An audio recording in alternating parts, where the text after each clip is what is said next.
सुप्रभात विद्यार्थी मित्रांनो, सुप्रभात.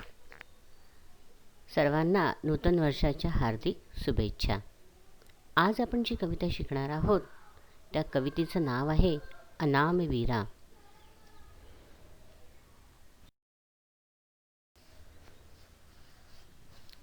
या कवितेची कवी जे आहेत विष्णू वामन शिरवाडकर उर्फ कुसुमाग्रज. कुसुमाग्रज हे त्यांनी टोपण नाव धारण केलेलं आहे. कवीचा परिचय खूप मोठा आहे आणि कवी हे साहित्य क्षेत्रामध्ये जो सर्वोत्तम असा पुरस्कार ज्ञानपीठ दिला जातो ते ज्ञानपीठ पुरस्कारांनी सन्मानित झालेले असे कवी आहेत. कवी कुसुमाग्रज पूर्ण नाव आहे विष्णू वामन शिरवाडकर.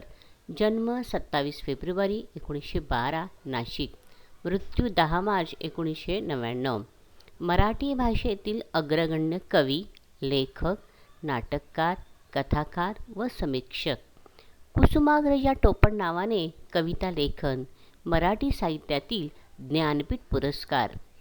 त्यांचा जन्म दिवस 27 फेब्रुवारी हा मराठी राजभाषा दिवस किंवा मराठी भाषा गौरव दिन म्हणून साजरा करतात. सामाजिक अन्याय व विषमता या विषयांवर त्यांनी लिखाणातून कठोर टीका केली आहे. त्यांचे साहित्य विचार लेखक सापेक्ष व समाज सापेक्ष आहेत. लेखक सापेक्ष आणि समाज सापेक्ष म्हणजे समाजाला धरून आहेत.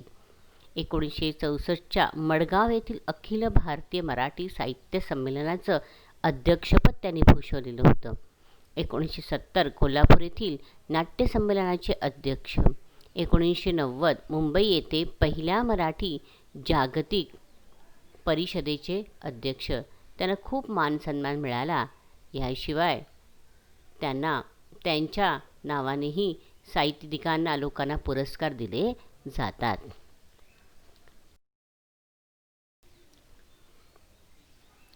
आता आपण त्यांचा कवी परिचय बघितलेला आहे. त्यांची पुस्तकं बघा. जीवनलहरी, विशाखा, समिधा हे काव्यसंग्रह. त्याचप्रमाणे प्रसिद्ध असं गाजलेलं नाटक जे अजूनही प्रसिद्ध आणि खरोखरच अजूनही गाजतंय त्या नटसम्राट नाटकाचे लेखक आहेत आपले कवी कुसुमाग्रज. ज्या नटसम्राट नाटकावरून सिनेमासुद्धा काढलेला आहे. वीज म्हणाली धरतीला, विदूषक ही सुद्धा नाटके अतिशय प्रसिद्ध आहेत.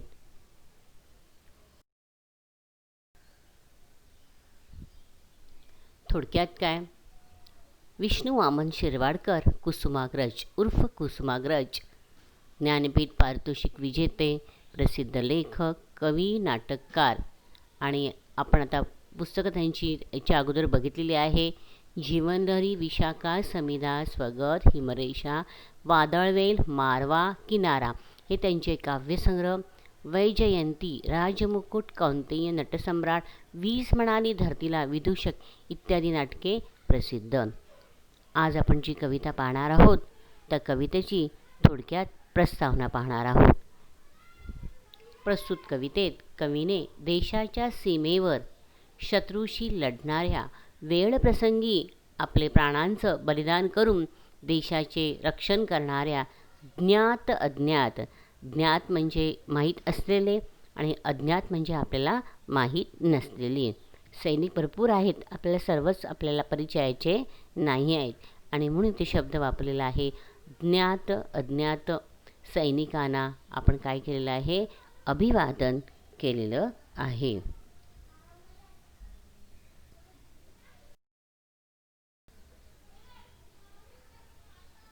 तुमच्यासमोर संपूर्ण ही कविता आहे आणि कवितेमध्ये काही शब्दांच्या खाली अधोरेखित केलेले आहे.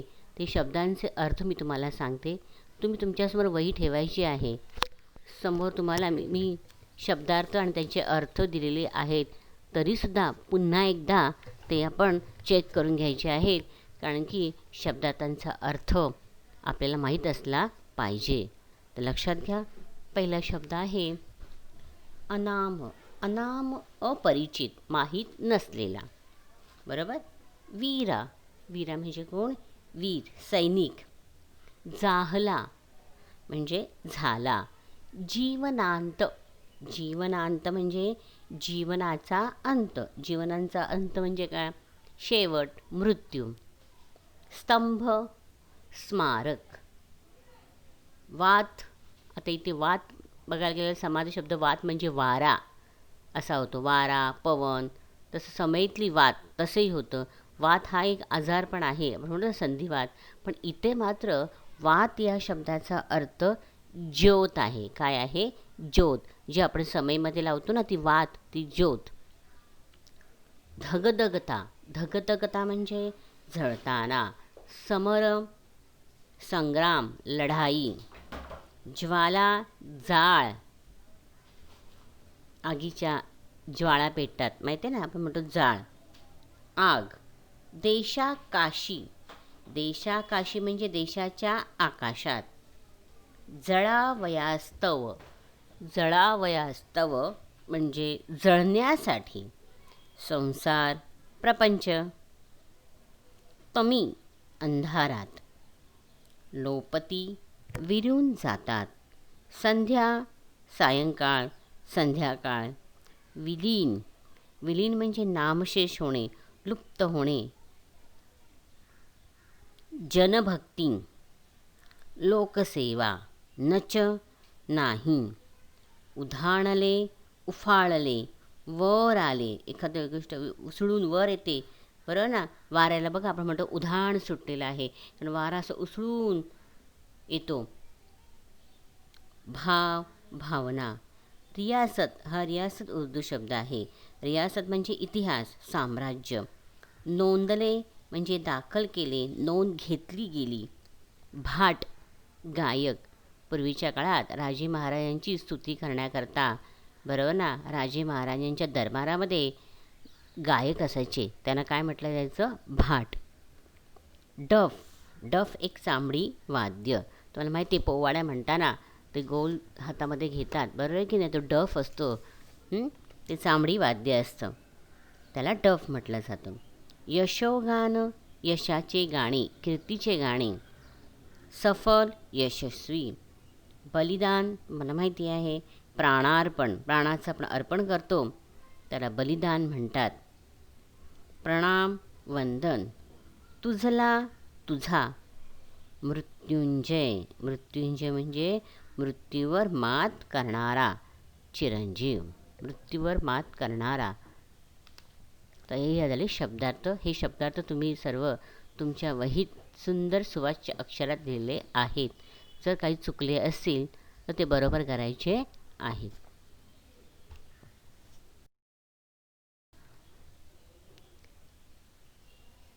चला तर विद्यार्थी मित्रांनो, आता आपण अनामवीरा या कवितेचं एक एक कडव्याचा भावार्थ पाहणार आहोत, स्पष्टीकरण ऐकणार आहोत. समोर पुस्तक ठेवायचं आहे.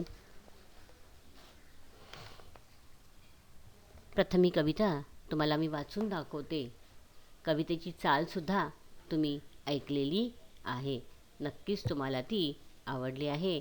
आपल्या लता मंगेशकर, लता दिदींच्या सुंदर अशा जी गानकोकिळा आहे त्या सुंदर अशा स्वरामध्ये ती कविता आपण ऐकली. मी पुन्हा एकदा कविता वाचून दाखवते. तुम्हीसुद्धा ती म्हणायची आहे. अनामवीरा जिथे जाहला तुझा जीवनांत, स्तंभ तिथे ना कुणी बांधला पेटली न वात. धगधगता समराच्या ज्वाला या देशाकाशी, जळावयास्तव संसारातून उठून या जाशी. मूकपणाने तमी लोपती संध्येच्या रेषा, मरणामध्ये विलीन होसी ना भय ना आशा. जनभक्तीचे तुझ्यावरी नच उधाणले भाव, रियासतीवर नसे नोंदले कुणी तुझे नाव. जरी न गातील भाट डफावर तुझे यशोगान, सफल जाहले तुझेच हे रे तुझेच बलिदान. काळोखातून विजयाचा ये पहाटचा तारा, प्रणाम माझा पहिला तुझला मृत्युंजय वीरा. अनामवीरा जिथे जाहला तुझा जीवनांत, अनामवीरा जिथे जाहला तुझा जीवनांत, स्तंभ तिथे ना कुणी बांधला पेटली न वात. तर आपण कवितेचा भावार्थ पाहणार आहोत. एक एक कडवं घेऊया. अनामवीरा जिथे जाहला तुझा जीवनांत. हे अनामवीरा, अनाम म्हणजे आपण बघितले अपरिचित, माहिती नसलेल्या. या देशामध्ये आपले खूप सैनिक आहेत. देशाच्या संरक्षणासाठी सीमेवर तैनात असतात. त्या सर्वांचाच आपला परिचय नसतो. काहींचा परिचय असतो, काही आपले कुटुंबामधले असतात, आपल्या घरातलेही सैनिक असतात, बरोबर आहे की नाही. पण सर्वच आपल्याला परिचित नसतात. आणि म्हणून या कवितेमध्ये कवीने सर्व सैनिकांसाठी उद्देशून म्हटलेलं आहे. आणि म्हणूनच सुरुवात तशी केली. अनामवीरा, देशासाठी प्राण देणाऱ्या हे अनामिक सैनिका, म्हणजे अपरिचित, माहीत नसलेल्या सैनिका. जाहला तुझा जीवनांत, जीवनांत म्हणजे तुझा मृत्यू झाला, जिथे तू प्राण सोडलास, जिथे तुझं जीवनाचा अंत झालास. आपण रोज टी व्हीवर, बरोबर ना, बातम्या ऐकतो. त्या बातम्यामध्ये आपण बघतो ते एखाद्या सैनिकाचं सीमेचं रक्षण करताना त्याचा मृत्यू होतो. तेव्हा त्याला कशा प्रकारे सलामी दिली जाते आणि कशा प्रकारे त्याचं कौतुक केलं जातं. तिथे तुझे कुणी स्मारक बांधले नाही. बघा, स्तंभ तिथे ना कुणी बांधला. ज्या ठिकाणी त्याचा मृत्यू होतो त्या ठिकाणी कुठे स्मारक स्तंभ बांधला जातो का रे? अजिबात बांधले जात नाही. फक्त मृत्यू झाल्यानंतर त्याचं पार्थिव देह त्याच्या गावामध्ये आणला जातो, सलामी दिली जाते, बस, बरोबर आहे की नाही. पण त्याचा स्मारक स्तंभ, बरोबर ना, त्याची आठवण म्हणून बांधली जात नाही. किंवा त्या ठिकाणी स्मारक आणि स्तंभ बांधून त्या ठिकाणी पवित्र ज्योतसुद्धा पेटवली जात नाही. एक खंत आहे, लक्षात घ्या. एक खंत, एक दुःख व्यक्त केलं आहे एक सैनिकांच्या वतीने, की खरोखरच देशाच्या संरक्षणासाठी अहोरात्र ऊन पाऊस कुठल्याही थंडी वारा न पाहता हे आपल्या संसाराची, आपल्या नातेवाईकांची कशाचीही तमा न बाळगता हे सैनिक देशाच्या संरक्षणासाठी आपल्या प्राणांचं बलिदान देत असतात. कोणतीही आशा इच्छा आकांक्षा कोणतीही बाळगत नाही आपल्या उराशी, बरोबर ना. अनामवीरा जिथे जाहला तुझा जीवनांत, स्तंभ तिथे ना कुणी बांधला पेटली न वात. थोडक्यात काय, देशाच्या रक्षणासाठी प्राण देणारे सैनिक अपरिचित असतात. लोकांना प्रत्येकाची नावे माहिती नसतात. तसेच आपला कुणी जय जयकार करावा म्हणून सैनिक लढत नाही. लढणे ही त्याची निष्ठा असते, आपलं कर्तव्य आहे म्हणून ते लढत असतात. म्हणून जनतेच्या दखल न घेणाऱ्या वागणुकीवर करताना, बरं ना, याची दखल मात्र आपण कोणीही जनता घेतली जात नाही. ही खंत व्यक्त करण्यासाठी कवीने ही ओळ लिहिली आहे. दुसरं कडवं पाहूया. धगधगता समराच्या ज्वाला या देशा काशी, जळावयास्तव संसारातून उठवूनिया जाशी. या देशाच्या आकाशात, बरोबर ना, या देशाकाशी म्हटले, या देशाच्या आकाशात सीमेवर जेव्हा लढाईचं युद्धाचं रण पेटतं, बरं, लढाईच्या धडधाडणाऱ्या ज्वाला भडकल्या, तेव्हा त्या संग्रामाच्या आगीत स्वतः जाण्यासाठी, बघा, जळावयास्तव संसारातून उठून या जाशी. हा सैनिक आपल्या हसत्या खेळत्या भरल्या संसारातून उठून जातो. जेव्हा देशामध्ये युद्ध जेव्हा भडकतं तेव्हा देशरक्षणाची हाक येताच तत्परताने हा निघतो. तो निघताना आपला हसता खेळता संसार बघत नाही. त्याच्यासमोर एकच ध्येय असतं की शत्रूशी आपण काय करायचं, लढा द्यायचा. आणि म्हणूनच कवीने म्हटलेलं आहे की सैनिकाचे जीवन असे असते की एकदा का लढाई सुरू झाली की त्याला घरातून कुठल्याही परिस्थितीत कर्तव्यास हजर राहावे लागते. म्हणजे समजा एखादा सैनिक रजेवर आला असेल गावी, बरोबर ना, आपल्या घरी गेला असेल आणि लगेच त्याला निरोप आला की तुला आता हजर व्हायचं आहे, तेव्हा तो असं म्हणू शकत नाही की मी आता रजेवर आहे. बरोबर आहे की नाही? तसं नाही आहे. सैनिकांचं जीवन खूप वेगळं असतं. विद्यार्थी मित्रांनो, लक्षात ठेवा. एकदा का लढाई सुरू झाली की त्याला घरातून कुठल्याही परिस्थितीत कर्तव्यास हजर राहावेच लागते. शिवाय निघताना पुन्हा कधी घरी परतणार याची काही शाश्वती नसते. म्हणून लढाईच्या अग्निकुंडात जळण्यासाठी तू संसाराचा त्याग करून तत्परतेने जातोस, असे कवीने म्हटले आहे. मूकपणाने तमी लोपती संधेच्या रेषा. बघा, मूकपणाने म्हणजे शांतपणे, मुकेपणाने कोण लोपून जातं? संध्येच्या रेषा. सूर्यास्त होताना, संध्या म्हणजे संध्याकाळ, सूर्यास्त होताना सायंकाळी जशी क्षितिजाची रेघ. क्षितिज म्हणजे ज्या आपल्याला वाटतं की ज्या ठिकाणी आकाश, बरं की नाही, धरणीला जमिनीला टेकलेलं आहे, पण ते टेकलेलं नसतं. पण जेव्हा आपल्याला असं भास होतो, त्याला आपण त्या रेषेला काय म्हणतो? क्षितिज म्हणतो. सूर्यास्त होताना सायंकाळी जशी क्षितिजाची रेघ मूकपणाने अंधारात विरून जाते, तसा हा सैनिक मरणामध्ये काय होतो? विलीन होतो. मरणाला हा सैनिक घाबरत नाही.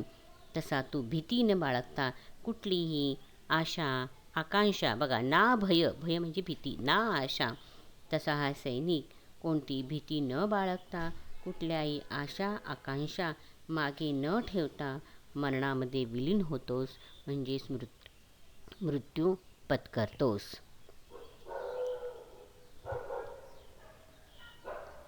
जनभक्तीचे तुझ्यावरी नच उधाणले भाव, रियासतीवर नसे नोंदले कुणी तुझे नाव.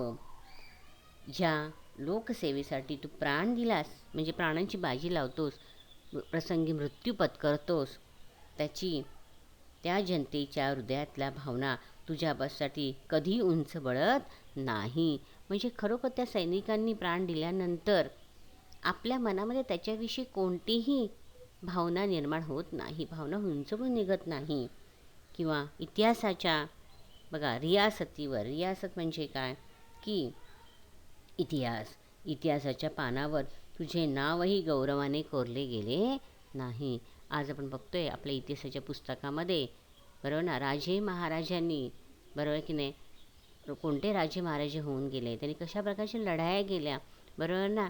त्याचप्रमाणे इंग्रज आपल्या देशामध्ये आले, इंग्रजांशी लढताना प्राणांचं बलिदान करणाऱ्या, बरोबर की नाही, त्या सर्व लोकांचं आपण नोंद ठेवलेली आहे. त्यांचं वाचन करतो, इतिहासातही आपल्याला माहिती मिळते. पण याच इतिहासामध्ये मात्र अशा देशासाठी लढता लढता ज्या सैनिकांनी मृत्यू स्वीकारला आहे, त्यांची कुठेही नोंद केलेली नाही आहे, दखल घेतलेली नाही.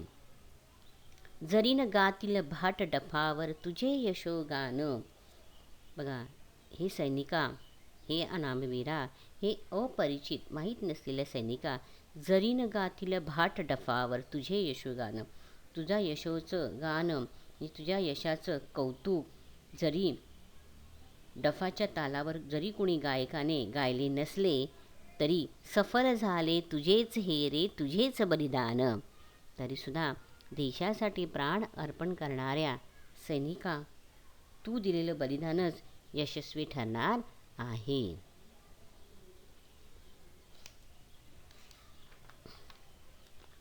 सफल झाले तुझेच हे रे, तुझेच बलिदान. पुन्हा एकदा या कवितेची ओळ नीट समजावून घ्या. सैनिकाच्या कर्तबगारीचे यशोगीत, त्याची गाथा, त्याचा यशोगाथा कुणी गायक डफ घेऊन जाहीररित्या गात नाही किंवा इतिहासात त्याचे नाव कोरले जात नाही. आणि म्हणून कवी म्हणतात की या साऱ्या प्रसिद्धीची खरोखर सैनिकाला गरज नसतेच. आपली निष्ठा, आपलं कर्तव्य म्हणून तो काय करत असतो? लढत असतो. लढताना आपल्या प्राणांचे अर्पण करतो. त्या देशासाठी लढणे व लढता लढता वीरमरण पत्करणे हेच सैनिकाचं व्रत असतं. याची दखल कोणी घेतली, अगर घ्यावी, किंवा याचं काहीही त्याला आपल्याकडून अपेक्षा नसतात किंवा बरं त्याला प्रसिद्धीची गरज नसते. म्हणूनच कवी म्हणतायत की देशासाठी लढणे व लढता लढता वीरमरण पत्करणे हेच सैनिकांचं व्रत आहे. म्हणून तुझे हे बलिदान सफल आहे असे कवीने म्हटलेले आहे. खरोखरच तुझं हे बलिदान हेच काय आहे, सफल आहे. सफल म्हणून तुझे हे बलिदान सफलच आहे असे कवीने म्हटले आहे. काळोखातून विजयाचा ये पहाटचा तारा, प्रणाम माझा पहिला तुझला मृत्युंजय वीरा. हे या घनघोर लढाईत तुझ्यासारख्या असंख्य वीरांची आहुती पडून या काळोखातून उद्या विजयाचा पहाटेचा तारा उदयाला येईल, आपला विजय होईल. परंतु या विजयाचे श्रेय तुलाच आहे. मृत्यूवर मात करणाऱ्या हे वीरा, माझे पहिले वंदन तुलाच आहे. लक्षात घ्या विद्यार्थी मित्रांनो, शेवटचं कडवं अतिशय सुंदर आहे. काळोखातून विजयाचा. काळोख म्हणजे कुठला? ज्या घनघोर लढाईमध्ये बरं ना, आपण घनघोर युद्ध करत असतो, त्या युद्धामध्ये विजय कोणाचा होणार नक्की माहिती नसतं. पण आपल्या सैनिकांचा तेवढा आत्मविश्वास असतो की या घनघोर लढाईसुद्धा आपल्या प्रसंगी आपल्या प्राणांचं बलिदान देऊनसुद्धा आपण आपला काय करायचं आहे, विजय साधायचा आहे. देशाचं नाव उज्ज्वल करायचं आहे. आणि म्हणूनच कवी म्हणतायत, या घनघोर लढाईत तुझ्यासारख्या असंख्य वीरांची प्राणांची आहुती पडून या काळोखातून उद्या विजयाचा पहाटेचा तारा उदयाने येईल, आपला विजय येईल थोडक्यात. परंतु या सर्व विजयाचं श्रेय कोणाला आहे? आपल्या सैनिकांनाच आहे. आणि म्हणूनच मृत्यूवर मात करणाऱ्या हे वीरा, माझे पहिले वंदन म्हणजे नमस्कार तुलाच आहे. अतिशय सुंदर अशी कविता आहे ही. धन्यवाद विद्यार्थी मित्रांनो, धन्यवाद.